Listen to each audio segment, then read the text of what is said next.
supplions. Seigneur éternel, nous prions pour ta Seigneur, présence. nous prions. Nous prions que tu viennes nous parler. Nous prions que tu viennes Viens nous nous parler, enseigner. Nous Seigneur. prions que tu viennes nous conduire dans ce que nous allons faire. S'il te Père, plaît, viens et parle au nous cœur allons de chacun prier. d'entre nous, Pour les Seigneur. enfants S'il qu'on te soit plaît, télévision, donne-nous le message que toi tu as pour chacun de nous, Seigneur. Au travers de ce que nous allons lire ce soir, nous Seigneur, et supplions que le chaque qui va au nom de connecter, Jésus-Christ. chacun qui va regarder Amen. le Seigneur pour parler, Seigneur, viens parler à notre Père, toi, nous, de ton souffrir au nom de Jésus. Amen. Amen. Prions afin que le Seigneur amène les autres à se connecter, à nous rejoindre. Prions pour que le Seigneur attire le pas, qu'ils puissent nous rejoindre, qu'ils puissent se connecter, afin que nous puissions démarrer ensemble. Prions. Nous prions de Oh, ce Père éternel, nous prions que tu amènes les autres à nous Et nous rejoindre. te supplions pour pas accélérer le pas des autres Amène qui les se autres, sont amène les autres, amène les autres. aussi ce jour-là, afin que nous continuions tous ensemble. Viens nous rejoindre, qu'il vienne nous rejoindre, qu'il vienne nous rejoindre, Seigneur, afin que nous puissions démarrer ensemble, Seigneur, s'il te plaît, au nom puissant de ton Fils Jésus-Christ. Amen. Amen.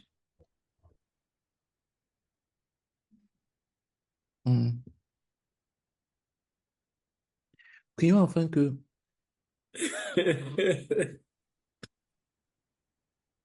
qu'est-ce qui te fait rire? Il y a quoi du soif? Tu viens de dire 2 fois Amen, tu as pris 2 gorgées, donc j'attends voir si le troisième Amen. Ouais, soyons sérieux. Dis vraiment les choses. Ouais, Seigneur, je vais me faire comment pour qu'on me prenne au sérieux. Pardon, euh, prions, prions afin que, euh, prions pour un cœur bien disposé et un esprit bien disposé et un cœur honnête et bon pendant tout le temps de l'enseignement d'aujourd'hui. Prions ensemble. Père, nous prions, oh Dieu, afin que tu nous bénisses chacun de nous avec un esprit bien disposé, Seigneur. Donne à chacun de nous qu'elle est bien disposé, Seigneur. Honnête et bon, Seigneur, s'il te plaît, visite chacun d'entre nous. Nous te supplions, Père, au nom puissant du Seigneur Jésus-Christ. Amen.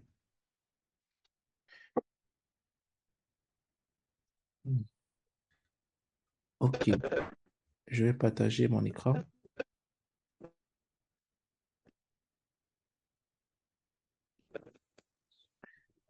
Partager.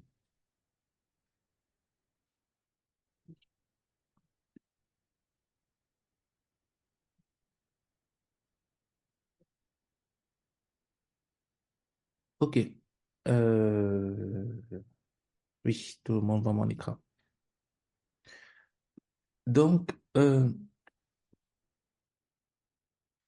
nous sommes en train d'étudier le livre Le chemin de la sanctification. L'objectif de l'étude de ce livre,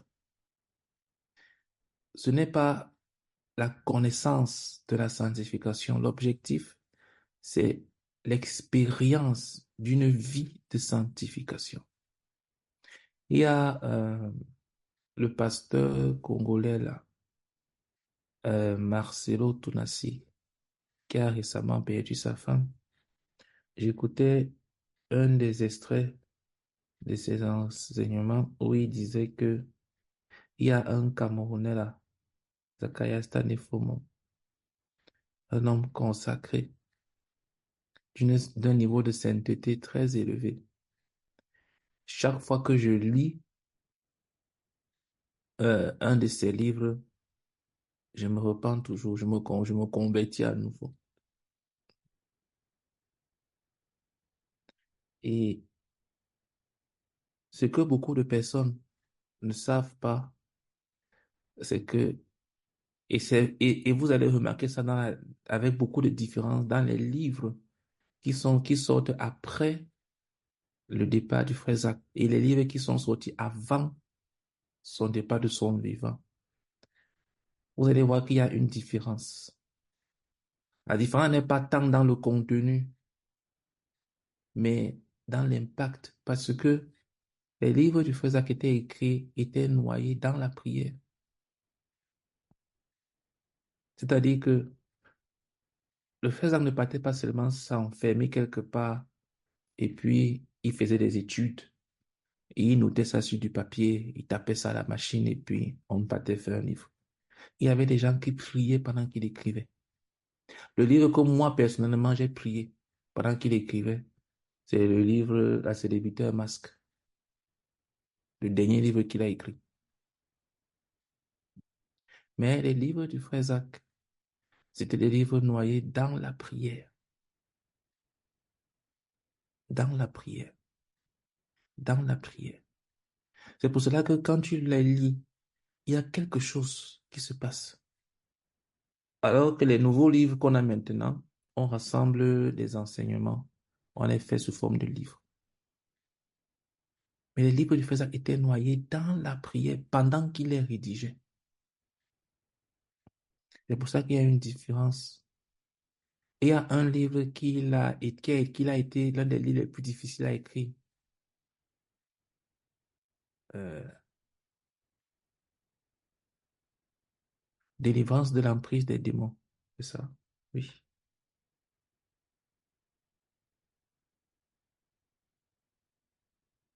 Ce livre-là, sa main a été attaquée plusieurs fois.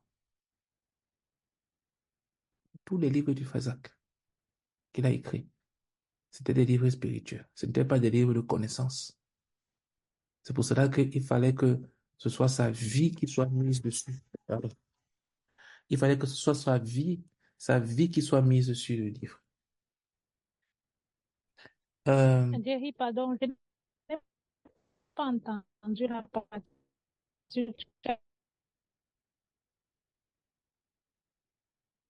Comment? Martine, je ne te suis pas.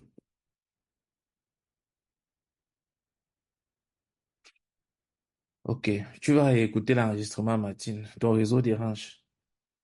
Donc, ce que je voulais dire simplement, c'est que les livres ont un impact, pas parce qu'ils sont bien écrits, pas parce que tu es très spirituel pendant que tu écris le livre, mais les livres ont un impact parce que pendant qu'ils étaient en train d'être rédigés, il y avait la prière qui était dedans. Il y avait la prière qui était à l'intérieur. Il y avait la prière qui était à l'intérieur. Donc, l'objectif de ces livres et des livres du frère que nous sommes en train de lire, ce n'est pas du tout pour que nous ayons une nouvelle connaissance. C'est pour que nous entrions dans l'expérience. C'est pour que nous entrions dans l'expérience. Mais je pense que chacun d'entre nous, dans sa vie quotidienne, il doit arriver à ce qu'on appelle une crise. Une crise. Et dans cette crise-là,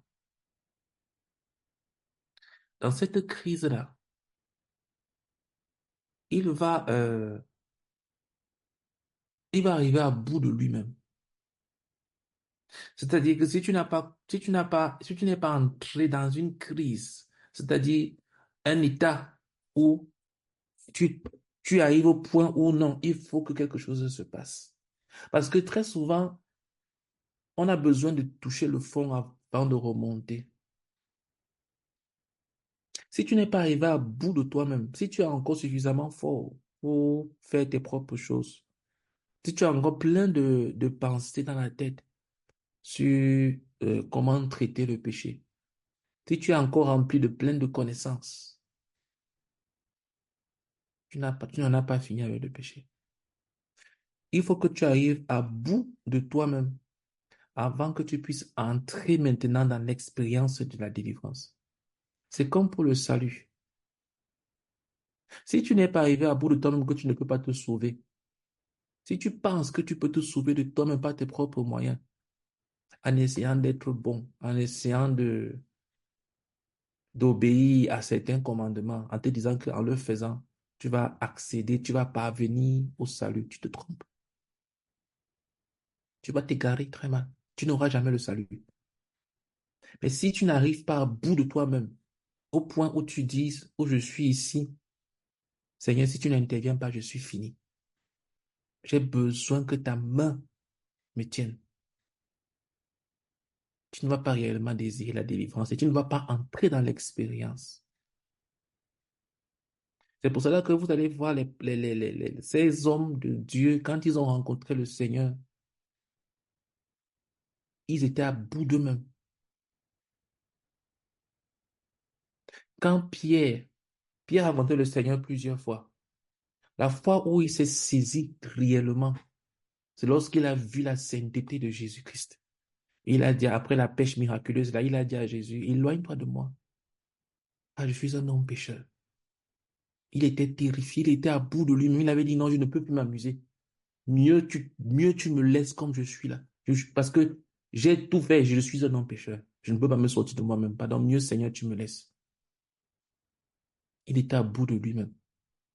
Lorsque Paul, Saul de Tarse, a rencontré Jésus, et quand Jésus a dit que je suis Jésus, qu'est-ce que tu persécutes? Il était comme perdu, à bout de lui-même. Il a demandé, qu'est-ce que je dois faire maintenant? Seigneur, qu'est-ce que je dois faire? Il avait été un homme qui savait toujours ce qu'il devait faire. C'est même lui qui partait voir ses supérieurs hiérarchiques pour leur proposer des choses à faire. Donnez-moi des lettres pour que j'aille persécuter ces chrétiens-là. Donnez-moi ceci, donnez-moi cela. Il savait ce qu'il avait à faire tout le temps. Mais quand il a été à bout de lui-même, il a regardé à Dieu, au Seigneur Jésus. Il a dit, qu'est-ce que je dois faire maintenant? Qu'est-ce que tu veux que je fasse? Dis-moi, je fais quoi? Si tu n'arrives pas à bout de toi-même, au point où tu dis, Seigneur, je suis à bout de moi-même, je n'ai plus de solution. Je n'ai plus de technique. Je ne sais plus. Viens. J'ai dit, où je suis là. Sauf que c'est quelque chose que tu ne peux pas simuler. Tu ne peux pas le dire alors que tu ne le penses pas. Tu ne peux pas le dire pendant que tu as encore suffisamment de force. Il faut que tu sois terrifié comme Pierre l'était. Ce n'est pas un truc que l'on peut manipuler. Ça vient de soi-même. Pierre était terrifié devant la sainteté de Dieu. Saul de Tarse était terrifié devant la sainteté de Jésus. Quand tu arrives à ce niveau-là, tu peux donc maintenant entrer dans le processus de l'expérience de la délivrance, de la sanctification. Donc, je ne vais pas revenir sur tout le processus que nous avons vu depuis le début du livre. Euh, je vais simplement expliquer que Dieu nous a donné sa vie. Nous avons la vie de Christ en nous. Et cette vie, elle doit être nourrie, elle doit être fortifiée, elle doit être alimentée. Toute vie a besoin d'être nourrie, a besoin d'être fortifiée.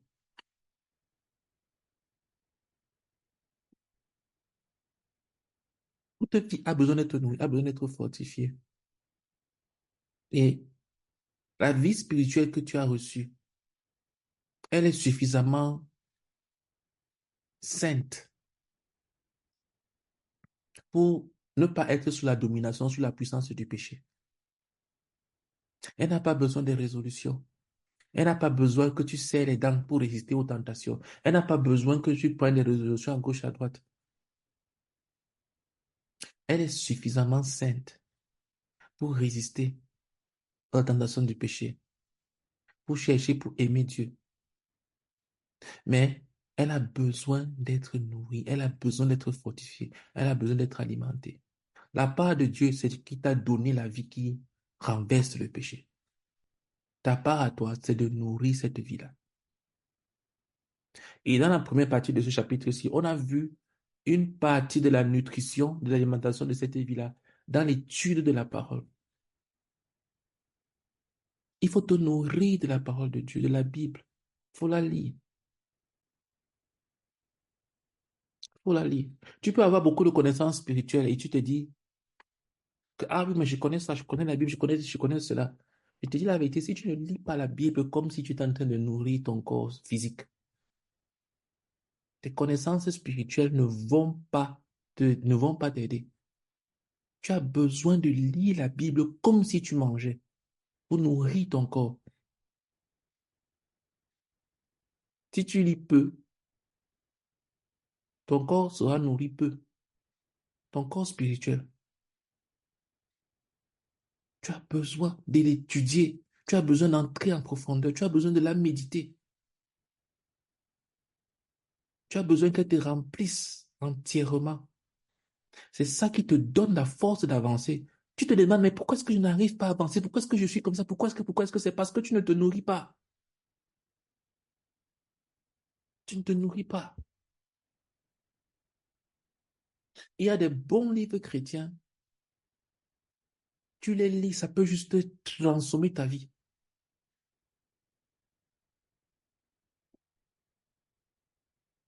Mhm. Si tu ne te nourris pas, tu seras faible. Et puis tu vas dire que vraiment, je n'arrive pas à me séparer de tel péché. Je pêche, je me repens, je fais les résolutions, je fais ceci, je fais cela, je ne sais pas comment m'en sortir. C'est parce que ton esprit est faible. Et pourquoi ton esprit est faible? Pas parce que ce n'est pas l'esprit de Dieu. Non, l'esprit de Dieu est en toi. Mais pourquoi est-ce que ton esprit est faible? Ton esprit est faible parce que tu ne le nourris pas comme il faut. Tu vas dire, mais je lis ma Bible tous les jours. Sauf que chaque corps a son estomac à lui. Il y a certains qui peuvent manger une demi-baguette de pain et ils sont satisfaits parce qu'ils ont un petit estomac. Il y a d'autres qui ont besoin de manger une baguette entière pour qu'ils sentent quelque chose dans le ventre. On n'a pas tous le même volume à l'intérieur. On n'a pas tous la même quantité de besoins en nutrition.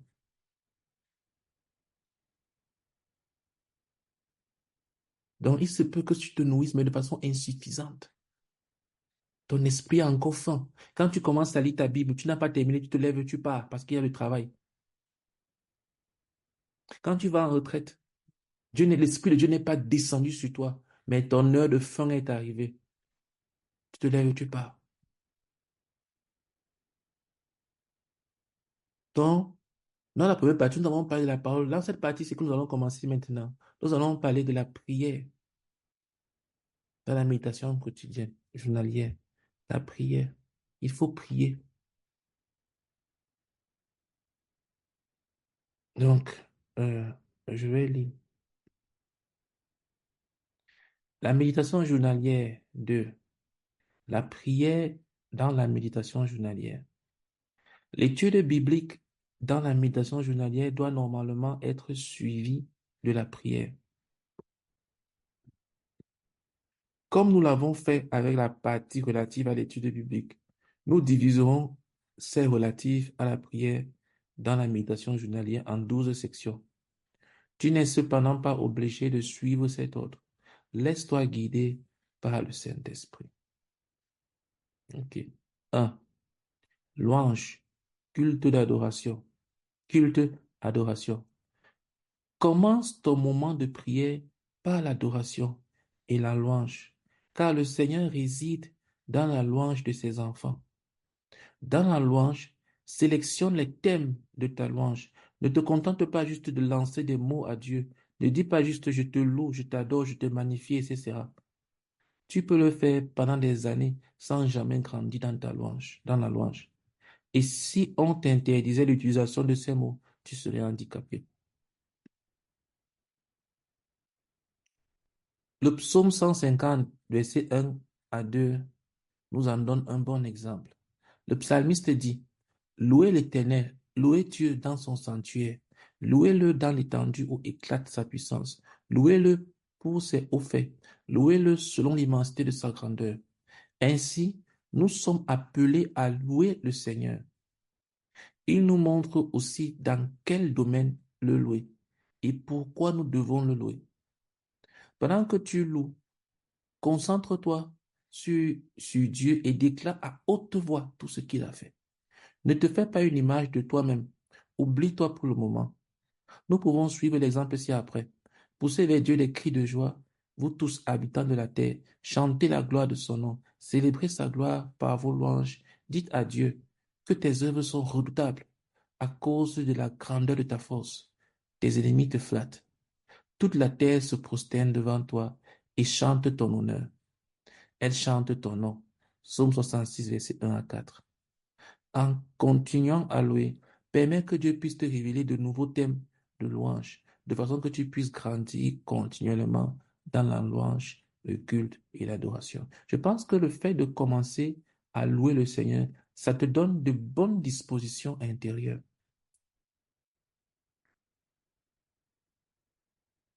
Ça te donne de bonnes dispositions intérieures parce que quand tu commences par voir les bonnes choses que Dieu a fait dans ta vie,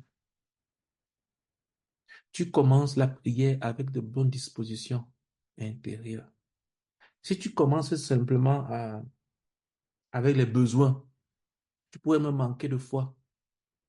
Mais le fait de commencer la prière en louant Dieu, en l'élevant, en l'exaltant, en lui disant comment est-ce qu'il a fait de bonnes choses, de grandes choses dans ta vie, pas juste avec des paroles en l'air.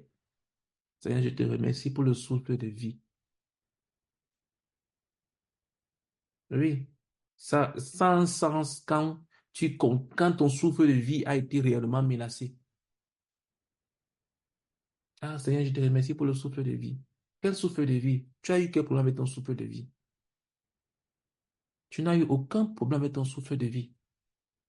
Donc, tu remercies Dieu dans quelque chose que tu ne vois même pas sa main. Je te remercie pour la santé. Oui, c'est bien. Mais est-ce que tu as été récemment malade? Est-ce que tu as goûté à ou bien est-ce que tu as confronté quelqu'un qui était malade?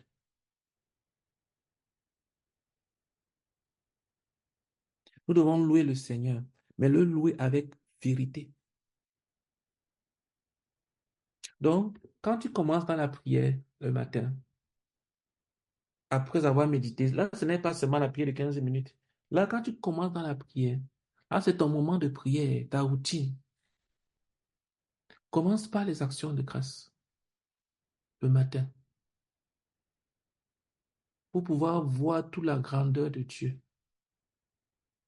afin que tu puisses avoir de bonnes dispositions intérieures, pour que tu puisses savoir que Dieu est bon envers toi. Parce que si tu viens avec des accusations que vraiment Dieu ne t'aime pas, tu pourrais ne même pas voir les péchés dans ta vie. C'est même déjà un péché de penser comme ça. Parce que tellement tu seras concentré sur toi-même. Vous dites que vraiment, si seulement si Dieu m'aimait, ce qu'il m'aurait fait ça, ce que j'aurais eu ça, j'aurais eu ça, j'aurais eu ça. Donc, prends un temps calme et puis examine. Normalement, pour quelqu'un qui conduit beaucoup, moi, tous les jours, on dit quoi, j'ai des sujets d'action de grâce sur la route. J'ai des sujets d'action de grâce parce que je suis conscient de la protection de Dieu, pleinement. J'ai des sujets d'action de grâce.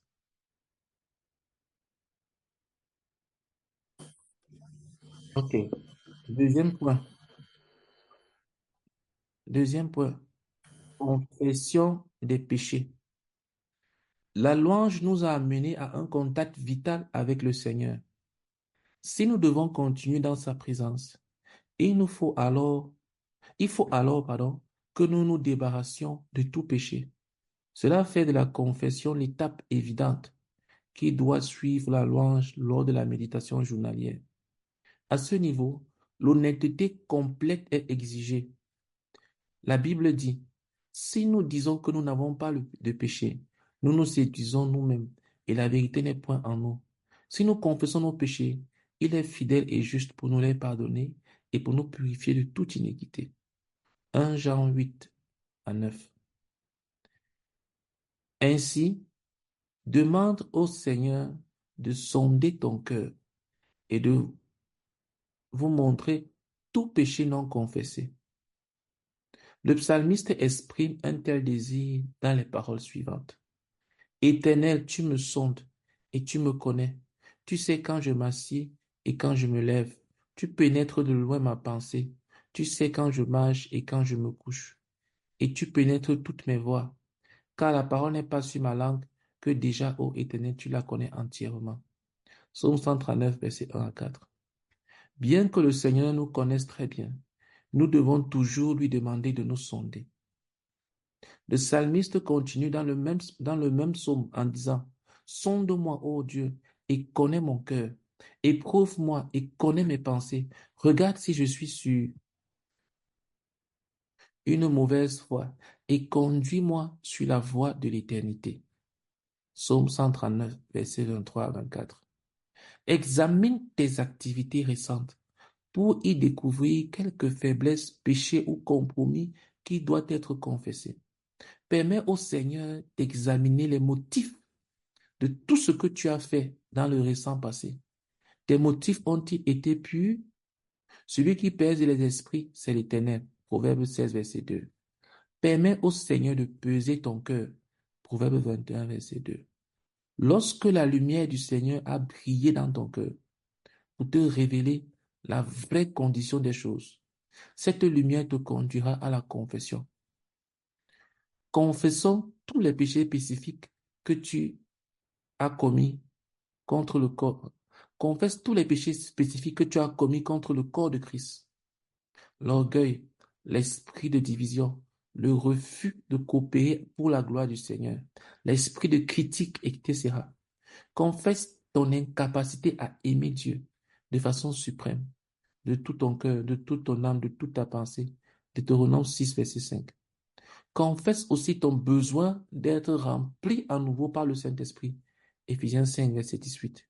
Dieu a promis de pardonner, de purifier et d'oublier. Réclame ses promesses de lui. Il te dit particulièrement à toi, je ne me souviendrai plus de leurs péchés, ni de leur iniquité. Hébreux 10, verset 17. Tu es pardonné, tu peux à présent continuer avec les autres domaines de la prière, de la communion avec Dieu. Donc, dans cette partie de confession des péchés, il faut une honnêteté, il faut même un désir réel d'être connecté à Dieu. En réalité, c'est que si tu peux tu peux évaluer réellement ton désir d'être connecté à Dieu au travers de la profondeur des confessions de tes péchés. C'est-à-dire quoi? C'est-à-dire que jusqu'à quel niveau tu es réel, tu es sincère dans le fait de vouloir euh, te séparer de tes péchés. Cela va te témoigner jusqu'où tu es sincère réellement dans le fait d'être proche de Dieu. Quelqu'un qui désire réellement être proche de Dieu va aller aussi loin que possible. Ce n'est pas dans les chansons, Alléluia, dans les cantiques où les gens sont en train de pleurer, de faire les mains, genre comme ça, que ça veut dire que quelqu'un désire Dieu. Non. Celui qui désire réellement Dieu va se rassurer qu'il n'y a aucun péché dans sa vie, aussi loin qu'il le sache, aussi profondément que cela soit ancré. Il ne va chercher aucune justification. Il va prendre la totale et entière responsabilité. Il ne dira pas que non, j'ai fait ça parce que j'ai été provoqué. Ah non, ça m'arrive comme ça parce qu'on ne me comprend pas. Si seulement on m'avait compris, je ne me serais pas comporté comme ça. Ça, c'est quelqu'un qui n'a aucune réelle intention d'être proche de Dieu. Ou bien, ça, ce n'est pas un péché, ou bien, bon, ça, en tout cas, dès que tu as un cœur qui a le moindre prétexte vis-à-vis d'un quelconque péché, c'est-à-dire que tu as choisi toi-même la limite de ton intimité avec Dieu. De ton intimité avec Dieu.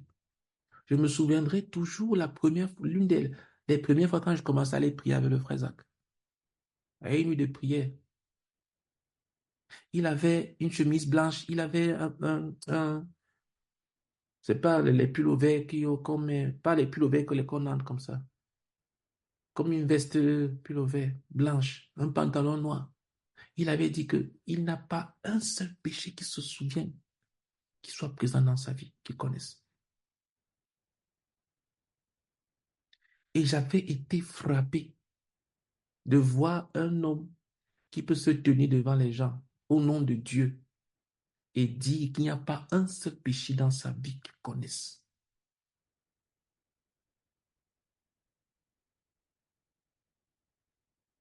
Ce n'est pas surprenant que nous le connaissions, que nous voyons tout ce que nous voyons au nom du frère Zach. Ce n'est pas surprenant. Ce n'est pas seulement de dire, ah, les péchés, non, c'est de traiter radicalement tout péché.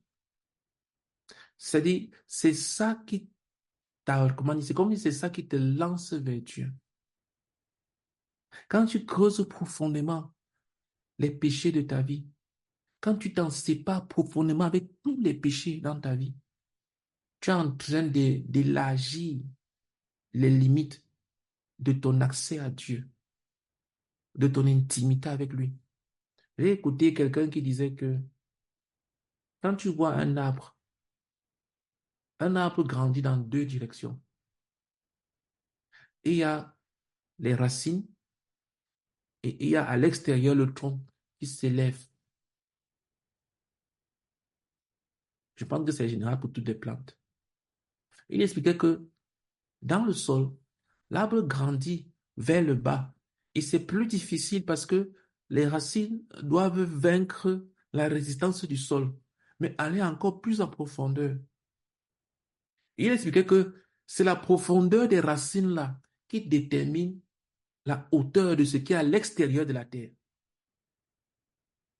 Plus les racines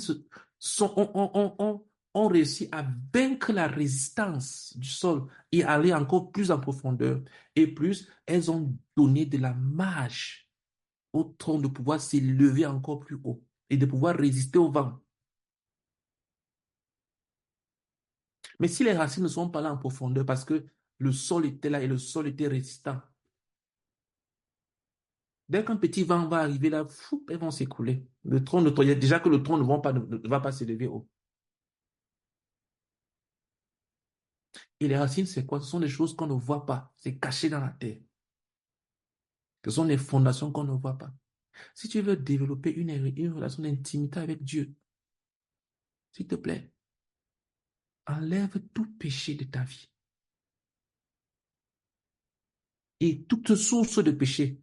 Si les réseaux sociaux, c'est une source de péché, ne va pas sur les réseaux sociaux. Si tu as un smartphone, un téléphone qui est une source de péché, c'est pas toi. Je veux dire, fais tout ce que tu peux faire. Tu seras en train de te donner la marge jusqu'où tu vas t'élever avec Dieu. Tu seras en train de creuser, creuser, creuser, creuser, creuser.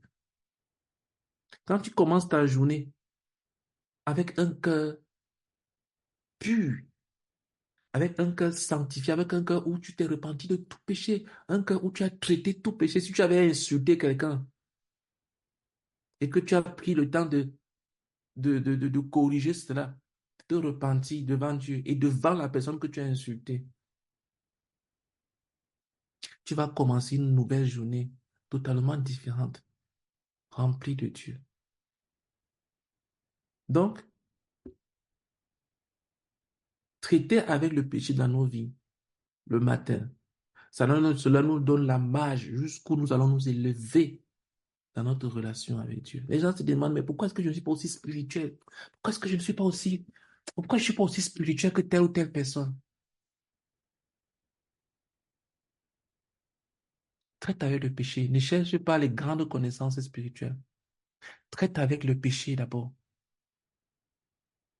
Repends-toi en profondeur de tout péché dans ta vie. Tu vas découvrir la grandeur de Dieu. Ensuite, point 3,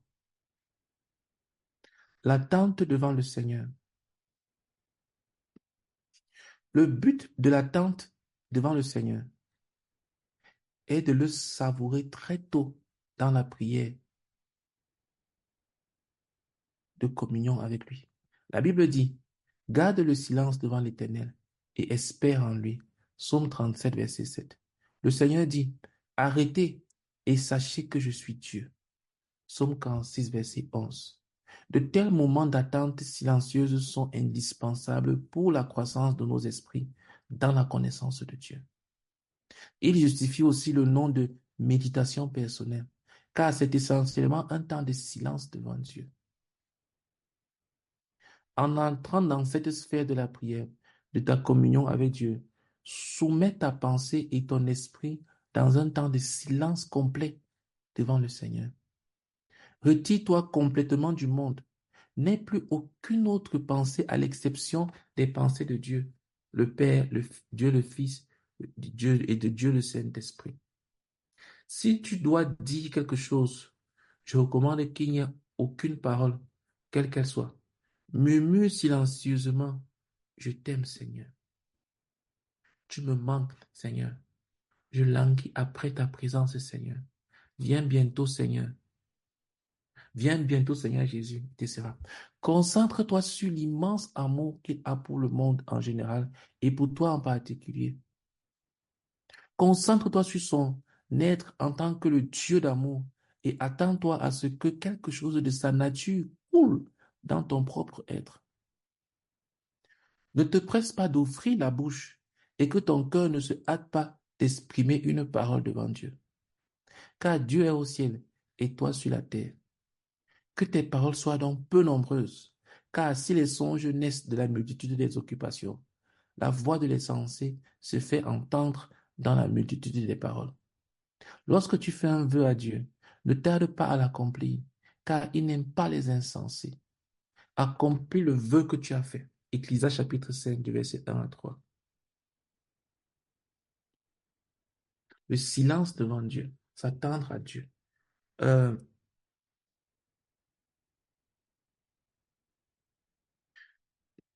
je ne sais plus dans quelle partie le frère a expliqué que il faut 3 quarts du temps. C'est-à-dire que si tu as un temps à prier devant le Seigneur, que les 3 quarts soient silencieux et que le dernier quart, là où tu peux dire quelque chose, si c'est nécessaire.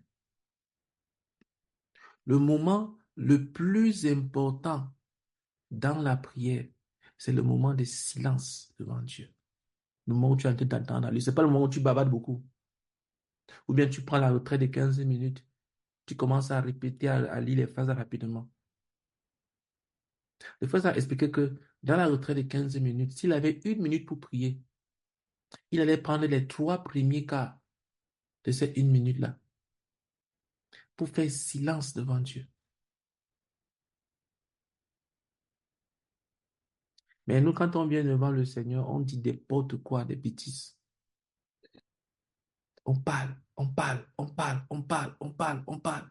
S'il te plaît, le matin, quand tu as loué le Seigneur, tu lui as dit à quel point il est grand, tu lui as rendu grâce. Quand tu as confessé tes péchés, s'il te plaît, prends le temps, un temps de silence devant Dieu.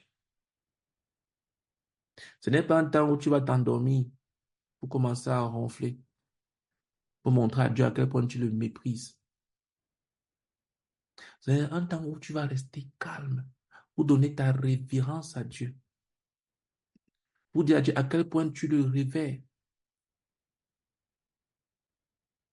Ne te précipite pas d'ouvrir la bouche. Et ça, c'est une attitude générale que l'on doit avoir envers les personnes qui sont en autorité devant nous. Quand tu arrives devant quelqu'un est, qui a une position supérieure dans une direction, dans un domaine où tu es toi et lui, tu sais que dans ce domaine-ci, là, c'est mon manager, c'est mon dirigeant, c'est mon pasteur ici. S'il te plaît, ne te presse pas d'ouvrir la bouche. Ne te presse pas d'ouvrir la bouche. Ne viens pas dans la présence de quelqu'un, tu ne lui dis même pas bonjour, tu commences tout de suite. Ou bien tu appelles quelqu'un au téléphone.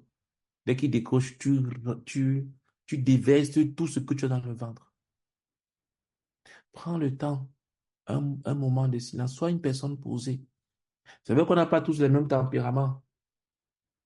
Mais la réalité, c'est que même les gens qui bougent beaucoup, qui ont un tempérament, qui parlent, il y a des personnes devant qui ils se taisent, ils sont intimidés. Il y a des gens qui disent, ah, moi j'ai un problème avec la colère. Je ne sais pas pourquoi est-ce que je n'arrive pas à me contenir. Quand je suis fâché, il faut que je parle, je parle, je parle. Mais il te dit ça à toi. Mais quand il est devant son patron au bureau, ou bien devant le policier, la colère ne monte plus. Subitement, les démons de colère là savent que je suis devant une autorité, je dois me taire. Là, il n'insulte plus. Il ne dit plus tout ce qu'il a dans le ventre. Là, la personne est calme maintenant. Elle sait se retenir, elle sait se contenir. Ce n'est que devant toi qu'elle n'arrive pas à se contenir. C'est un mensonge. Tu peux te contenir. Tu peux te retenir. Tu peux avoir de la révérence. La Bible dit que l'insensé, même lorsqu'il se tait, il passe pour être quelqu'un de sage. Les gens qui parlent moins. Regardez tout ce qu'on dit sur Dieu. Parfois, je me suis demandé, mais Seigneur, tout ce que les gens disent sur toi, quelqu'un écrit des livres et des livres et des livres pour dire à quel point tu n'existes pas. Ceux même qui disent qu'ils croient en toi, ils mentent même sur ton nom. Mais tu gardes le silence. Tu gardes le silence. Toi, si tu entends quelqu'un mentir sur ton nom, tu vas exploser tout de suite. Tu ne vas pas garder le silence. S'il vous plaît, apprenons à aller devant le Seigneur et à garder le silence, à nous attendre à lui. Quand tu viens devant le Seigneur, tu viens devant quelqu'un qui est infiniment plus élevé que toi, quelqu'un devant qui tout ce que tu vas dire ne peut être que bêtise. Imagine que tu parles avec un bébé, un enfant qui vient de naître. Qu'est-ce qu'il va te dire? Bah, bah, bah, bah, bah, bah, bah, s'il parle même. Bah, bah, bah, bah. Il va dire des choses incompréhensibles. Tu vas dire, ah, c'est un bébé, je vais causer quoi avec lui? Imaginons comment est-ce que Dieu doit descendre pour pouvoir parler avec nous. Imaginez. Donc, quand tu viens dans la présence du Seigneur, fais silence. Attends-toi à lui dans le silence. Tu as fini de le louer, de te repentir de tous tes péchés. Tu as fini de mettre ta vie au clair avec lui. Ne commence pas à lui balancer tous les demandes qui pèsent sur ton cœur. Tu te calmes d'abord devant lui. Lorsque Dieu a appelé Moïse, Moïse a d'abord fait 6 jours avant que le septième, que Dieu maintenant vienne lui parler. C'est Dieu qui l'a convoqué sur la montagne. Il vient. Mais pendant 6 jours, Dieu ne lui dit rien. Dieu ne lui dit rien. Ce n'est pas 6 minutes, c'est 6 jours. Tu vas en retraite. Ou Dieu t'a clairement dit de venir en retraite. Et quand tu arrives là, pendant 6 jours, rien ne se passe. Il n'y avait pas de Bible que tu vas dire que bon, je vais passer un peu mon temps à lire la Bible. Il n'y avait rien. Hmm. Moïse devait concentrer sa pensée sur Dieu. Fais cette expérience-là. Commence ce soir ou bien demain matin quand tu vas commencer ta journée. Va devant le Seigneur. Après que tu aies repenti, que tu aies purifié ton cœur de tout péché. Fais silence devant lui. Reste calme un moment. Ne reste pas calme avec tes pensées qui vont commencer à aller dans tous les sens. Certains d'entre nous, quand on demande de rester calme, ça veut dire que la pensée va commencer à voyager. Ça va ici, ça va là-bas, ça monte, ça descend. On va commencer à se rappeler la nourriture qu'il a mangée hier. Non. Il dit ici, là, le président dit ici, là, que il faut que ta pensée soit concentrée. Il dit, concentre-toi sur l'immense amour qu'il a pour le monde en général et pour toi en particulier. Ne sois pas en train de parler, sois juste en train de remplir ta pensée de Dieu, de la présence de Dieu, de te dire, je suis devant Dieu, je suis devant Dieu, je suis devant Dieu. Je dois faire silence.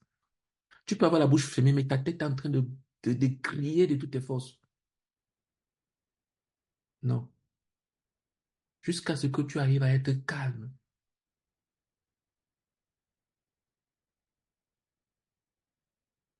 Ça, c'était le troisième point. Le quatrième point, c'est de veiller. Le but de la veille est de devenir spirituellement vigilant. La Bible dit, garde ton cœur plus que toute autre chose. Proverbe 4, verset 23. Je reprends, garde ton cœur plus que toute autre chose. Proverbe 4, verset 23. Veillez et priez afin que vous ne tombiez point en tentation. Veille sur les méthodes que Satan peut utiliser pour te distraire au moment de la prière. Pensée évasive, ce que je t'ai en train de dire tout à l'heure, qui va dans tous les sens. Pensée impure, qui soudainement traverse ta pensée, venant de nulle part. Tu commences à penser à quelqu'un de façon impure ou bien à un film ou à quoi que tu as regardé, je ne sais pas. Donc, ça peut venir de nulle part juste pour que tu te sentes indigne. Le manque de repos, l'indifférence à la prière, le manque de fardeau pour la prière, la perplexité, etc. Veille sur les méthodes que Satan peut utiliser pour obstruer ta marche avec Dieu, ton service pour Dieu, tes ambitions spirituelles. Par exemple, il peut apporter des pensées de faiblesse pour te décourager et te pousser à abandonner ce que tu veux faire pour le Seigneur. Veille sur les voies que Satan peut utiliser pour attaquer l'assemblée locale, l'œuvre du Seigneur dans la ville, ta région, ton pays et dans le monde entier. Le fait de veiller va te faire connaître les ruses du diable. À présent que tu connais ce que l'ennemi peut faire, au nom du Seigneur Jésus, détruis ses plans. Proclame la puissance et la victoire du Seigneur sur Satan et ses ruses dans les lieux célestes. Finalement, proclame la protection du sang du Seigneur Jésus sur tout ceci, afin que toutes ces tentations soient futiles. Donc, en fait, il s'agit de façon intentionnelle, de façon consciente, d'être conscient de la réalité des attaques de Satan sur toi, sur ta vie. Beaucoup d'entre nous, nous vivons comme si Satan n'existait pas. On vit seulement comme s'il n'y a que Dieu seul qui existe. J'ai souvent dit ici que quand tu prêches l'évangile à quelqu'un, ne prends pas pour acquis que la personne que tu as vue aujourd'hui sera la même personne demain. Quelqu'un peut être souriant, euh, bien volontaire, on dit quoi, volontaire et tout. Et puis tu rencontres la même personne une autre fois, ou même tu ne la rencontres même pas, même au téléphone. Parce qu'il y a quelqu'un d'autre qui lui aussi prêche l'évangile. Il y a quelqu'un d'autre qui lui aussi est engagé à détruire. Parce que toi, le fait que tu sois en train de prêcher l'évangile, le fait que tu sois en train de parler de Dieu, le fait que tu sois en train de vouloir sauver les hommes, tu es en train en réalité de vouloir détruire son royaume et tu penses qu'il va rester les bras croisés. Quand tu rencontres une personne à l'extérieur, que tu lui parles de Dieu, ou bien toi-même, quand tu essayes de corriger ta vie, d'améliorer ta vie, tu es en train de détruire son œuvre dans ta vie. Qui aimerait qu'on détruise son œuvre sans rien faire? Satan a transpiré pour pouvoir détruire ta vie, pour pouvoir construire des barrières, des choses dans ta vie, pour pouvoir tisser des liens forts pour t'empêcher de t'élever, pour te détruire. Et toi, tu veux lever la tête et tu penses qu'il va rester sans rien faire. Tu vas te dire, ah vraiment, pourquoi est-ce que je n'arrive pas à lire la Bible? Pourquoi est-ce que je n'arrive pas à faire telle chose? Il y a quelqu'un qui est à l'œuvre pour te faire du mal. Tu dois être conscient et faire attention. Tout à l'heure, on parlait de se repentir des péchés. Il y a des choses qui ne sont pas directement des péchés, mais qui sont des voies de péché. Quelqu'un qui a un problème avec l'alcool ne devrait pas fréquenter ou bien passer devant des endroits, des rayons où il y a de l'alcool. Quelqu'un qui a un problème avec la cigarette ne devrait pas passer devant des endroits où on vend la cigarette. Quelqu'un qui a un problème avec l'immoralité sexuelle ne devrait pas se mettre à regarder des choses qui vont créer le désir de l'immoralité sexuelle dans son cœur.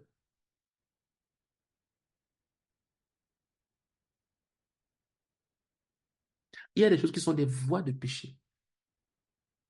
C'est-à-dire que quand tu y es dessus, le péché n'a pas encore été commis, mais tu sais que au bout, c'est le péché. Tu es juste sur le chemin. Descends du train. Ne reste pas sur ce chemin-là. Donc, c'est ça qu'on appelle veiller. Veiller, c'est avoir l'esprit conscient, ouvert. Qu'est-ce que je suis en train de faire de ma vie? Où est-ce que je suis en train d'aller? Ça fait 10 ans, ça fait 20 ans. Qu'est-ce qui s'est passé dans ma vie les 5 dernières années? Quelle est la main de Satan dans ma vie? Quels sont les points de faiblesse dans ma vie que Satan utilise? Parce que Satan se sert de tes points de faiblesse. La Bible dit que on est tenté par la convoitise qu'il y a à l'intérieur de nous.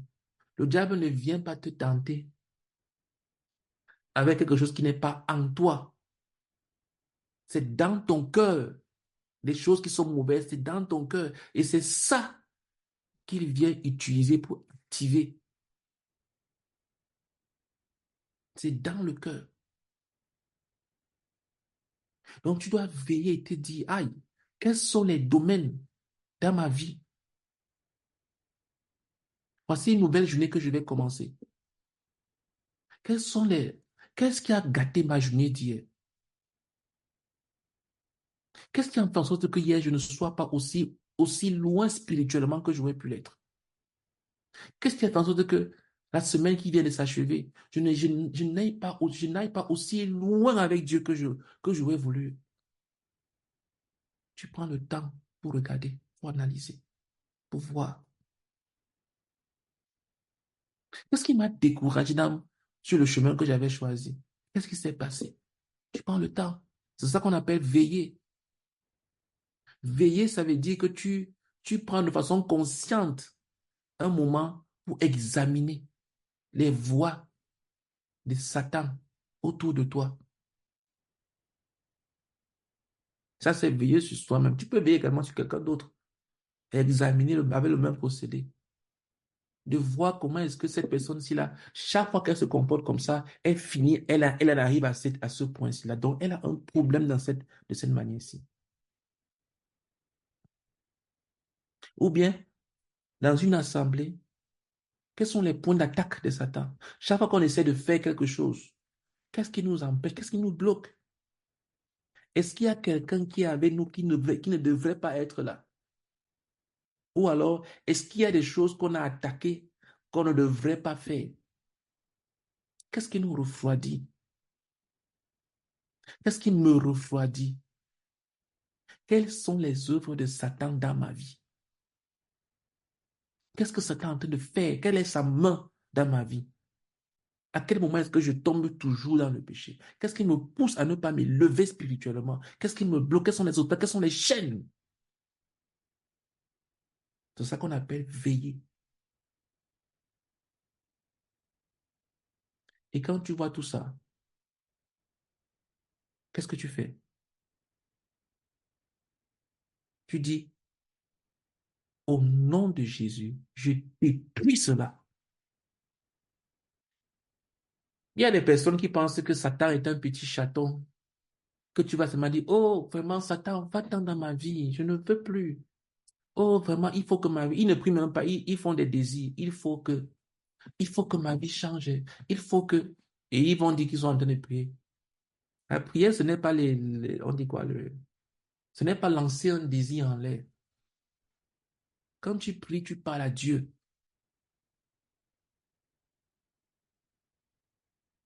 Tu parles à Dieu. Ce n'est pas dire vraiment, j'aurais aimé. Ça, c'est un souhait, ce n'est pas une prière. Dans la prière, on parle à Dieu. Et quand on parle à Satan, on le chasse. On ne lui parle pas avec, ah, vraiment, Satan, sors de ma vie. Pourquoi tu me déranges comme ça? Sors de ma vie. Non. Quand tu réprimandes la main de Satan dans ta vie, tu dois réprimander cela. Vous avez déjà vu un mur que l'on casse en le caressant? Quand on veut détruire une maison, qu'est-ce qu'on fait? On fait des caresses, des bisous dessus. Ou bien on va chercher un petit marteau pour commencer à frapper sur la maison. On prend un bulldozer et on frappe pour que la maison s'écroule. Quand tu veux traiter avec les choses de Satan que tu as reconnu qui sont dans ta vie, c'est la violence. Si tu dis, ah vraiment, il faut que cette relation dans ma vie s'arrête, tu es en train de plaisanter avec toi-même et avec ton avenir et avec ton éternité. Ah vraiment, il faut que ce péché s'arrête dans ma vie. C'est la guerre. Tu dois parler avec une violence et réprimander la belle de Satan dans ta vie. Réprimander de toutes tes forces. Peut-être que tu auras même besoin d'être tout seul. Et de parler avec violence, avec colère. Comment quelqu'un peut être engagé à détruire ta vie et toi tu parles avec avec une si douce voix. C'est pour ça que rien ne change dans ta vie. C'est pour ça que rien ne change. Il y a des prières qui doivent être faites avec violence. Il y a des guérisons qui doivent être faites avec violence. C'est-à-dire, tu donnes ton tout à l'intérieur, mais tu pries comme je sais pas, je cherche même un animal, comme un chaton. C'est à peine si on entend même ta voix, et puis tu te demandes pourquoi est-ce que tu n'es pas guéri. Tu te demandes pourquoi est-ce que la main de Satan n'a pas disparu dans ta vie, pourquoi est-ce que tes études, pourquoi est-ce que ton travail, pourquoi est-ce que ta vie, tes relations, pourquoi est-ce que tel péché et tout. Parce que tu n'as jamais été violent. Tu n'as jamais frappé la main sur la table. Tu n'as jamais crié de toutes tes fautes jusqu'à ce que ta voix même finisse. Tu n'as jamais été vraiment en colère contre Satan. Parce que tu n'as jamais pris le temps de voir ce qu'il est en train de faire dans ta vie. Quelqu'un veut te détruire. Ou quelqu'un est en train de te détruire. Et tu es juste comme ça. Ah, je vais voir, le dirigeant va prier pour moi. Je vais aller voir le pasteur, il va prier pour moi. Ce n'est pas la vie du pasteur, c'est ta vie qui est en danger. Ce n'est pas la vie de ton dirigeant, c'est ta vie qui est en danger. Ce n'est pas l'avenir spirituel de ton dirigeant ou bien ton pasteur, de ton frère disciple. C'est ta vie à toi qui est en danger. Et personne ne peut être plus en colère que toi-même. Personne ne peut être plus en colère que toi pour délivrer ta vie. On dit qu'on ne peut pas, il n'y a pas plus aveugle que quelqu'un qui refuse de voir. Donc si tu ne veilles pas et que tu n'examines pas toute la main de Satan, toute l'œuvre de l'ennemi dans ta vie, tous ses plans, tout ce qu'il a planifié pour toi, tout ce qu'il est en train de faire depuis des années dans ta vie, et que tu ne te mettes pas dans une rage, dans une fureur, peut-être que tu as une malédiction qui est sur ta tête, tu ne sais pas. Parce que quelqu'un ne peut pas dormir dans une chambre où c'est qu'il y a un serpent. Quelqu'un de normalement constitué. Donc, il faut veiller. Il faut veiller. Et il faut prier. Et quand tu as discerné les voies et moyens, tu réprimandes cela. Tu proclames la puissance et la victoire du Seigneur sur Satan et ses ruses dans les lieux célestes. Tu proclames cela. Tu proclames la protection du sang du Seigneur Jésus-Christ sur toi, sur tout ce qui te concerne. Afin que toutes les tentations de Satan sur ta vie soient futiles. Et ça, ce ne sont pas des paroles que l'on fait étant couché sur son lit ou bien avec une voix douce. Tu le fais avec une rage, une fureur. La Bible dit que quand le Seigneur Jésus-Christ est en train de prier, que sa sueur était devenue comme des grumeaux de sang. Vous pensez que tu peux prier dans le cœur et tu commences à transpirer. Hein? Ça veut dire que Jésus-Christ est en train de prier de toutes ses forces. Et c'était la nuit où les températures sont censées être basses. Mais il a prié jusqu'à ce qu'il a commencé à transpirer de tout son cœur. Jusqu'à ses veines ont éclaté. Et le sang s'est mélangé à la sueur. Pendant ce temps, ses disciples étaient en train de faire quoi? De dormir, de ronfler. Ils avaient quoi comme problème? Ils dormaient. C'est pour ça qu'ils sont partis. C'est pour ça que Pierre est parti régner là-bas 3 fois. Parce qu'il dormait. Et que Jésus-Christ pouvait tenir ferme devant Pilate, devant Anne, devant Caïphe.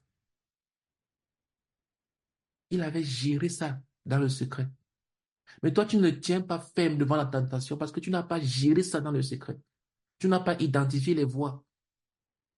Et tu n'as pas prié, tu n'as pas cassé, tu n'as pas géré. Et quand tu es devant la tentation, tu t'écroules. S'il vous plaît, veillons, examinons tous les voies de péché dans nos vies. Examinons toute la main de Satan dans nos vies et brisons cela. Tu vas te dire, ah, moi je vais attendre la prochaine séance de délivrance, d'en finir avec le passé. Ou bien je vais voyager pour aller voir un ministre, on dit quoi, un pasteur spécial pour me délivrer. Le Saint-Esprit que le pasteur va utiliser, ce n'est pas le même Saint-Esprit qui vient en toi. C'est un nouveau Saint-Esprit. Ou bien tu vas dire que non, il a plus d'onction que moi. Qu'il vous soit fait selon votre foi. Tu peux avoir une vie pure, sainte, délivrée de la main de Satan dans ta chambre. Tout dépend à quel point tu le veux. Tu peux même voyager, faire des dizaines et milliers de kilomètres. Aller là-bas et rien ne va se passer. Mais si dans ton cœur, tu désires réellement avoir une vie correcte envers Dieu, ce n'est pas au ciel là-bas que tu vas, c'est dans ton cœur qu'il va habiter, qu'il habite, qu'il vit.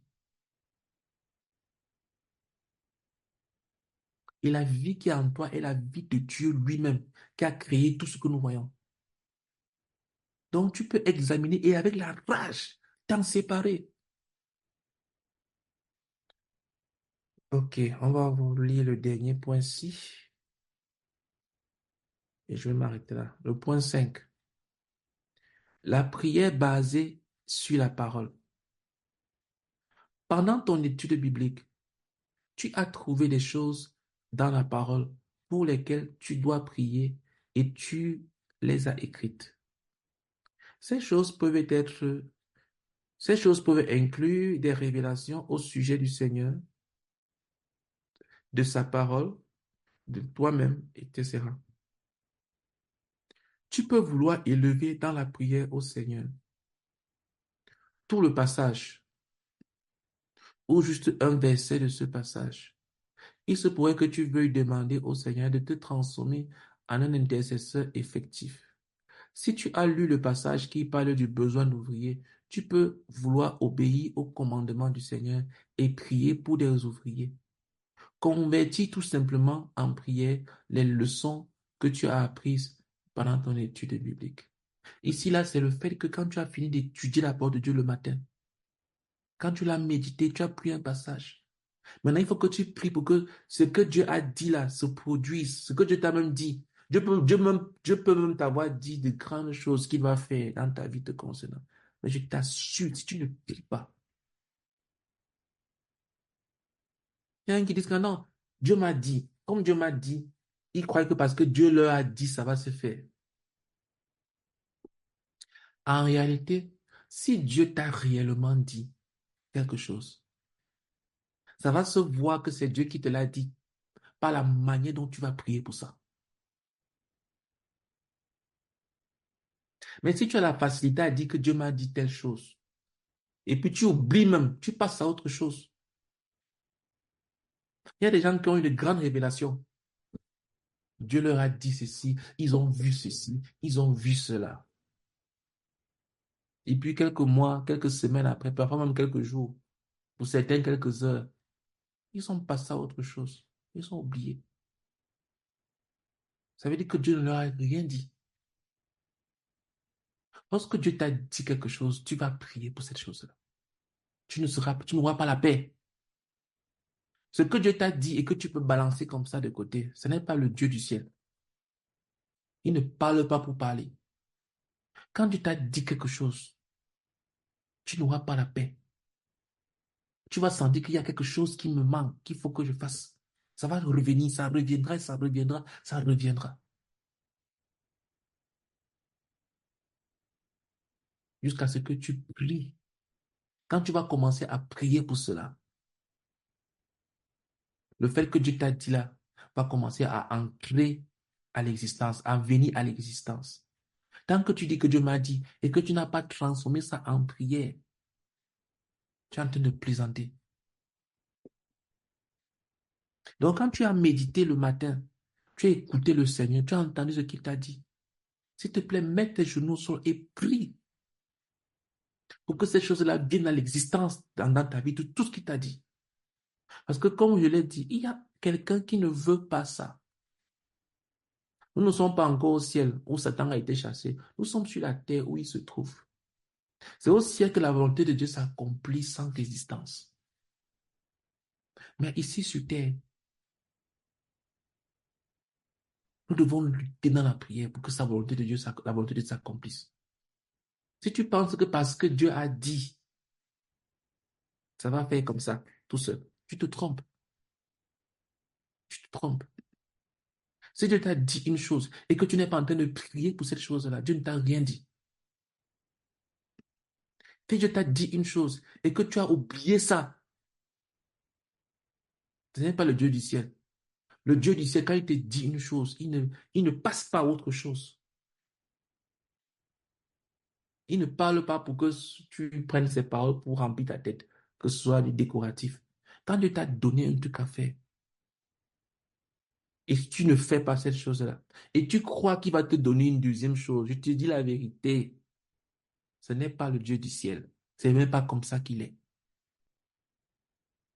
Si tu as médité le matin, tu as lu ta Bible, il y a une parole qui t'a touché, il y a une phrase qui t'a touché, qui t'a béni, tu as lu un livre, un truc qui t'a rendu, qui t'a illuminé, qui t'a rendu ministère, s'il te plaît, prie pour que ce soit réel dans ta vie. Il faut qu'on sorte de cet esprit de souhait qu'on appelle prière. Tu lis un truc, tu te mets à souhaiter que ça arrive dans ta vie. Tu peux même, certains même se mettre à envier chez les autres. Il y a une différence entre l'envie et l'influence. Je peux être influencé par le témoignage de quelqu'un et être motivé à m'élever, à faire mieux dans ma vie. Mais quand je me mets à envier la vie, le témoignage de quelqu'un d'autre, c'est la stupidité, c'est la jalousie, c'est la méchanceté. C'est un complexe. Donc, quand tu lis la Bible, tu entends un témoignage, tu entends un truc, un enseignement, quoi que ce soit. S'il te plaît, ne sois pas, vous allez remarquer que chaque fois qu'on finit un enseignement, on prie toujours par rapport à ce qu'on a partagé. Ne sois pas quelqu'un qui va juste être là.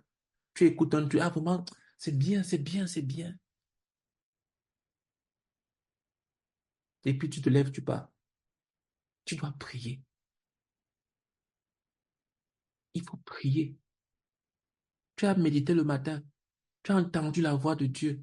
Quand tu as même fait silence devant le Seigneur, comme on parlait tout à l'heure, Dieu a dû te dire quelque chose. Il y a quelque chose qui a souri dans ton cœur. S'il te plaît, prie pour cela. Il ne faut rien prendre pour acquis. Rien du tout. La relation que tu as aujourd'hui avec une personne, demain, ça peut changer. Ne dis pas que non, je m'entends bien avec telle personne aujourd'hui. Demain, vous pouvez être les pires ennemis qui soient. Demain, tu pourrais ne même plus lui adresser la parole. La personne que tu admires aujourd'hui, que tu trouves comme étant inspirant, s'il te plaît, ne prends pas cela pour acquis. Ce que tu ne pries pas sera attaqué et sera détruit. Tu dois prier, tu dois protéger, tu dois préserver. Tu dis, ah, je m'entends bien avec telle personne. Demain, La même bouche qui est en train de bénir cette personne sera la même bouche qui sera en train de maudire cette même personne-là. Parce que Satan va attaquer. Et tu seras un bon couvrier de Satan. Parce que celui qui ne prie pas, c'est quelqu'un qui décide d'être un couvrier de Satan. Donc, tu dois prier. Quand tu médites le matin, prie pour ce que Dieu t'a montré, ce que Dieu t'a dit. Ne prends rien pour acquis. N'aie pas une vie de souhait. Ne souhaite pas. Prie. Dis pas que, oh, vraiment, ah, vraiment, j'aurais aimé. Il faut effacer cette phrase-là de ta tête. J'aurais aimé. Ça veut dire quoi tu aurais aimé? Prie. J'avais envie que, j'aurais aimé, je souhaitais que, prie, prie, prie, prie. Demande à Dieu. Dès que cette phrase-là vient dans ta tête, arrête-toi. Transforme ça en prière.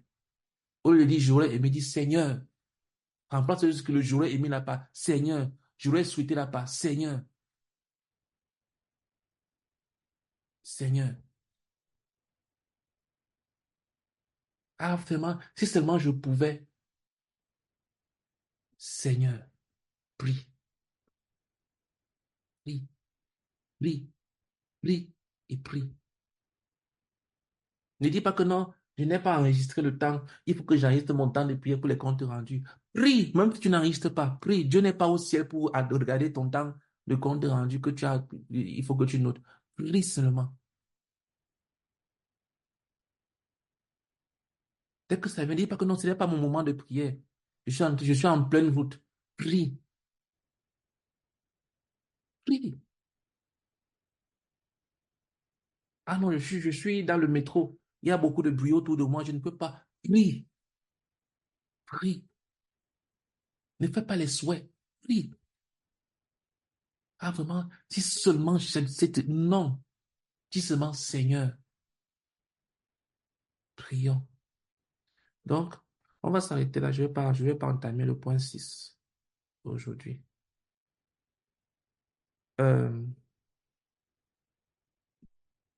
pardon. La première chose que je voudrais qu'on prie d'abord, c'est que l'on comprenne que la dimension ou alors les frontières de notre intimité avec Dieu, euh, non, notre intimité avec Dieu est limitée par l'authenticité de notre repentance, la façon dont nous traitons avec le péché dans nos vies. Plus tu creuses et tu te sépares de tout péché, et plus tu es en train d'élargir ton intimité avec Dieu.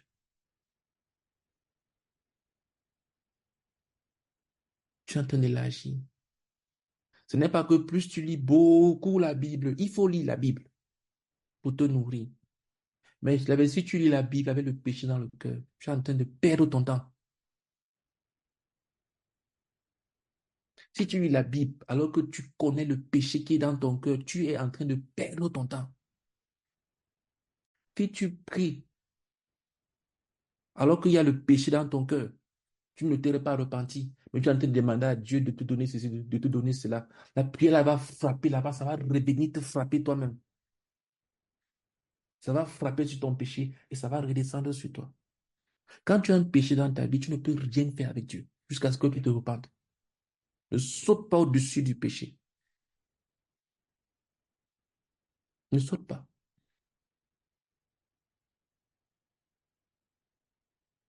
Quelqu'un qui accepte le péché et qui croit qu'il peut avoir une relation avec Dieu, il se séduit, te trompe.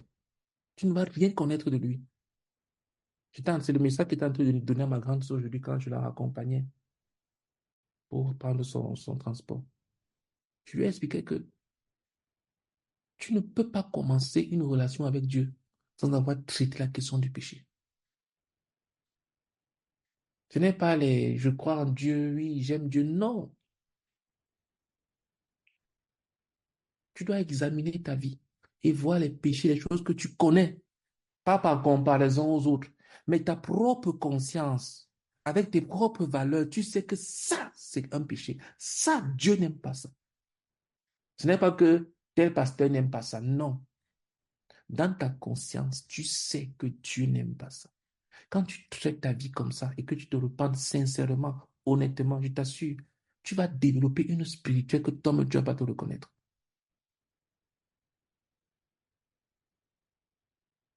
Donc, prions afin que chaque journée, parce que là, on est en train de parler de commencer la journée, les routines du matin. Prions que chaque journée, que nous allions devant le Seigneur et que nous nous repentions de tout péché dans nos vies. De tout péché dans nos vies. Prions pour des cœurs honnêtes, des cœurs vrais, des cœurs sincères, pour mettre fin à tout péché dans nos vies. Sinon, soyons vrais. Si tu ne veux pas te repentir des péchés, c'est quoi? Pourquoi tu veux te tromper? Dis que j'aime le péché et j'aime l'enfer. Mais repens-toi. Prions que Dieu touche nos cœurs. Nous traitons avec un Dieu bon, avec un Père qui touche nos cœurs et qui nous accorde de commencer toutes les journées, toutes nos journées, avec des cœurs délivrés, purifiés de tout péché. Prions ensemble. Père éternel, nous prions, oh Dieu, que tu étendes ta main sur chacun d'entre nous, Père éternel, pour que chaque journée que nous commencions, Seigneur éternel, que nous commencions en nous repentant de tout péché, que nous ne commencions pas les journées avec le péché dans le cœur, que nous ne commencions pas nos journées avec le péché dans le cœur, avec le péché dans le cœur, avec un quelconque péché dans le cœur. Accorde à chacun d'entre nous, oh, d'examiner sa vie chaque matin et de se repentir de tout péché connu, de tout péché connu, Seigneur. S'il te plaît, s'il te plaît, s'il te plaît, oh Dieu, je te supplions. Au nom de Jésus-Christ. Oh Seigneur, s'il te plaît. Qu'aucun de nous, Seigneur Père, ne s'amuse avec l'inaptitude, réflexion, Seigneur, de tolérance du péché sous quelque forme que ce soit. Et qu'au Seigneur nous a fait que chaque jour, que la journée se déroule, que nous commençons, continuons la journée, Seigneur. C'est un rassuré qu'il n'y a aucun péché dans notre cœur, s'il te plaît, Père, par Jésus-Christ. Amen. Amen. Deuxième sujet de prière. Non. Prions afin que le Seigneur nous apprenne à nous attendre devant lui dans le silence. Prions que chacun d'entre nous s'exerce. C'est une école. C'est une école où tu apprends à faire silence devant Dieu. Tu apprends à rester calme devant Dieu. Tu pourras venir aujourd'hui, ta tête est tellement remplie de choses, tu vas parler, parler, parler, parler. Mais tu dois apprendre à faire silence devant Dieu. C'est une école. C'est une école. Pardon, prions afin que le Seigneur nous accorde à chacun d'entre nous d'être inscrit à cette école et d'apprendre à faire silence dans nos prières, pas seulement pour le matin, mais chaque fois que nous allons devant Dieu, que nous ayons un temps de silence devant lui. Prions ensemble. Seigneur, nous prions Seigneur, s'il te plaît, Seigneur, apprends-moi à faire silence devant toi. silence devant Dieu. Seigneur, s'il te plaît, apprends chacun de nous. À Visite faire chacun, silence, Seigneur, devant toi. à faire Nous, Seigneur, silence. Fais nous silence devant inscrivons lui. à cette école. Inscris-nous, Seigneur, à cette école. Au S'il te nom- plaît, Seigneur, que nous ne soyons pas des fous. Amen. Au nom de Jésus-Christ. Amen. Amen. Euh,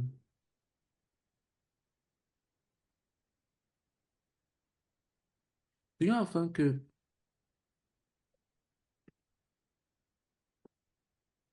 prions afin que le Seigneur nous accorde de veiller sur nos voies. Euh, S'il te plaît, veille. Veiller, c'est un peu comme faire de la prévention. Parce que dans la repentance, la confession des péchés, le péché est déjà arrivé. Mais quand tu veilles, ça va te permettre de ne pas tomber dans le péché, de ne pas tomber en tentation. Donc ça va agir en amont. Quand tu as une attitude de quelqu'un qui veille, tu sais que, attention, ça c'est un chemin qui conduit au péché. Oh, stop, stop, stop, stop, stop. Il faut que je m'arrête. Si je continue, je sais où je vais arriver. Ça, c'est quelqu'un qui veille. Mais si tu es seulement là, tout ce qui vient, tu dis oui. Ça vient, tu dis oui. Ça vient là-bas, tu dis oui. Après, tu dis, oh Seigneur, je me repars, je me repars, je me repars. Non. Que le Seigneur nous bénisse et que nous accorde avec une attitude des personnes qui veillent sur leur vie, qui examinent leur vie pour voir quelles sont la main de Satan, quelles sont ses voies, qu'est-ce que Satan a construit pour se rassurer que nous tombions. La Bible dit que il a attendu que Jésus-Christ ait faim. On dit qu'il est parti dans le désert. Quand Jésus-Christ a fait 40 jours, 40 nuits, pendant qu'il a jeûné, après qu'il eut faim, Satan est venu pour le tenter. Il a attendu la faille, une faiblesse pour venir le tenter. S'il te plaît, analyse quelles sont les zones de faiblesse dans ta vie. N'essaye pas de te comparer aux autres. Ah, lui, il fait ça, rien ne se passe. Moi aussi, non. Ne te compare pas aux autres. Quelles sont les zones de faiblesse dans ta vie? Quel est le schéma qui se répète, qui se répète, qui se reproduit? Chaque fois que tu fais ça, ça te conduit à ça. Il faut que tu te repentes après. Pardon, prions pour que Dieu nous accorde la grâce de veiller et de détruire tous les plans de Satan dans nos vies. Prions ensemble. Seigneur, nous prions, nous te Au supplions. nom de Jésus-Christ, visez chacun d'entre nous, Père Père éternel. Seigneur, très ta main, Seigneur, sur chacun de nous. Veiller, de Aidez veiller. chacun de nous, Seigneur, et aide chacun de nous à veiller. Seigneur, accorde à chacun de veiller sur lui-même, de veiller sur lui-même. Moi, c'est Veiller, différent veiller. sur chacun de nous, c'est différent. Voir la main de Satan Point dans nos d'achoppement, c'est différents points d'achoppement, Seigneur Père, pour nous. vies, Seigneur, Seigneur. accorde à chacun de veiller, de veiller, de veiller, Entre nous, et que nous de puissions détourner veiller sur nos vies. d'avoir nos regards simplement fixés sur toi, Seigneur. S'il te plaît, et non sur aucune autre personne. Oh, Seigneur. Par Jésus le Christ. Amen. Amen. Ok. Dernier sujet de prière. Pardon, prions pour que nous puissions prier au lieu de souhaiter.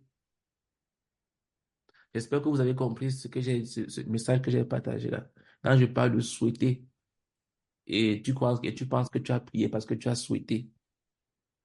Que nous puissions prier encore plus quand nous disons que c'est Dieu qui nous a dit. J'étais en train de dire à mon épouse, à la sœur Justine, que je suis en train de faire telle chose, telle entreprise, je suis en train de monter telle chose ici. Parce que Dieu m'avait dit telle chose pendant la Pentecôte qu'on a eue. Il a ramené ça à mon souvenir, que voilà ce que je t'avais dit. J'ai même écrit au frère Théodore pour ça. Il est au courant, j'ai fait des trucs. Après ça, je continue à faire comme si rien n'était. Alors que j'avais dit que Dieu m'a dit clairement. Et c'était clair en ce moment-là.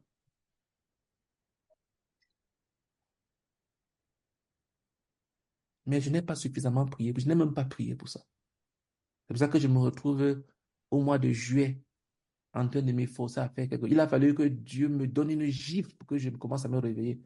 Mais il y a déjà 6 mois qui sont passés. 6 mois qui sont passés. S'il te plaît, sors de cette vie de souhait-là et prie. La prière va amener Dieu. La prière amène toujours Dieu. La prière fait descendre Dieu. Prie. Prie. Arrête d'avoir une vie de souhait. Prie. Ah, je souhaite que ces paroles-là sortent de ta vie. Regardez un peu l'évangile de Jésus, les 4 évangiles. Et vous me dites où est-ce que Jésus-Christ a dit que j'aurais aimé que, où Jésus a dit que j'aurais souhaité que. Sauf si c'était pour la parole. Parce que Jésus-Christ, dès que la parole avait dit ça, il ne contestait pas. Il ne cherchait pas à améliorer l'Ancien Testament. Mais je vous assure que si ce n'était pas la parole, Judas ne se serait pas perdu. Jésus n'allait pas le laisser. Jésus allait se rassurer qu'il soit sauvé. Et je ne pense pas que Jésus l'ait laissé. Jésus a dû tout faire pour l'épargner. Mais il s'est quand même perdu. Donc, prie. Sors de cette vie de souhait. Prie, prie, prie, prie. Prie jusqu'à ce que ta sueur devienne comme des grumeaux de sang. Prie de toutes tes forces, avec toute ta gorge déployée. Crie de toutes tes forces. Ne crie pas pour crier. Crie du genre que tu es en fureur. Pardon, prions pour que nous prions, comme je viens de dire là. Vous avez compris maintenant pourquoi vous avez compris pourquoi j'ai dit prions pour que nous prions. Prions ensemble. Seigneur, Mon Père éternel, je prie, je m'accorde à mes frères, nous prions. accorde à chacun d'entre Tu nous nous aides, Seigneur, une vie à de prier. prière incessante et violente avec toi, Seigneur. Au nom de Seigneur, nous prions, Père, afin que tu chacun d'entre nous de sortir de cette avoir vie une de vie souhait, de prière. de fausse Oh prière, Seigneur, que nous et de prier soyons avec guidés de violence, avec ciel, tout son cœur, afin de avec vouloir toutes ses estar forces, aqui. Seigneur. S'il te plaît, Seigneur, Au Père Jésus-Christ. nom de Amen. Jésus-Christ. Amen. Ok, merci beaucoup. Est-ce que quelqu'un a une question avant qu'on se sépare? Oui. Ok. Dis-moi, tout à l'heure, tu as dit quelque chose. Martine, tu vas aller écouter l'enregistrement. Ok. Ok. Bénissons le Seigneur pour ce moment de partage et pour tout ce qu'il nous a dit, tout ce qu'il nous a enseigné. Prions ensemble. Seigneur, nous te bénissons, nous te rendons grâce, Seigneur, merci. Merci, Seigneur, pour ce moment de partage. Merci, Seigneur, pour ces enseignements, ce que tu nous as enseigné. Seigneur, gloire et louange à toi, Seigneur, ce que nous avons réellement écouté. Seigneur, nous prions afin que tu inscrives cela dans nos cœurs, que tu protèges cela, Seigneur. Nous avons prié pour mettre cela en pratique. Aide-nous, Seigneur, vraiment mettre cela en pratique, Seigneur. C'est que cela devienne l'habitude pour nous. S'il te plaît, Seigneur, amène-nous encore plus nombreux. Au nom de Jésus-Christ. Amen. Amen. Ok, merci beaucoup. Passez une bonne soirée.